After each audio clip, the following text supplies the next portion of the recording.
आज बछ बारस पर्व मनाया जा रहा है। इस पर्व को गोवत्स द्वादशी के नाम से भी जाना जाता है। बछ बारस पर गाय के बछड़े के पूजन का विधान है। महिलाएं संतान की लंबी आयु के लिए यह व्रत रखती हैं।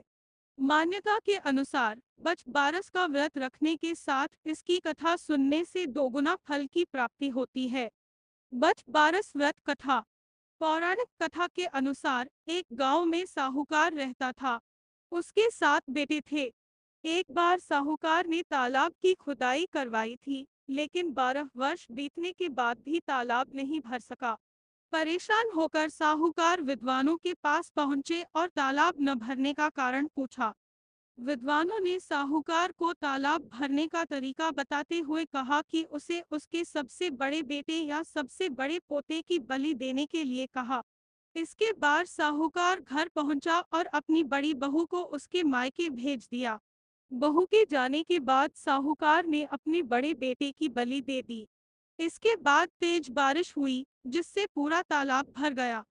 तालाब भरने के बाद द्वादशी बारस तिथि पर साहूकार अपने परिवार के साथ उसकी पूजा करने पहुंचा। घर से निकलने से पहले साहूकार ने दासी से गेहुला यानी गेहूं के धान पकाने के लिए कहा, लेकिन दासी यह समझ नहीं पाई। साहूकार के घर में गेहुला नाम का एक बछड़ा भी था। ऐसे में दासी ने बछड़े को ही पका दिया। साहूकार जब तालाब पर परिवार के साथ पूजा करने पहुंचा था, उसके साथ बड़ी बहू भी आई थी। तालाब के पूजन के बाद बहू अपने बच्चों से प्यार करने लगी और अपने में बड़े बेटे के बारे में भी पूछा। इतने में उसका बड़ा बेटा, जिसकी साहूकार ने बलि दे दी थी, वह तालाब में से निकल आया। इसके बाद सास ने बहू को बेटे के बलि देने की पूरी बात बता दी।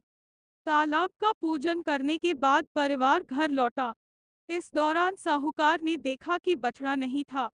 साहूकार ने दासी से पूछा था, तो दासी ने बताया कि आपके कहने पर ही मैंने बछड़े को पका दिया था।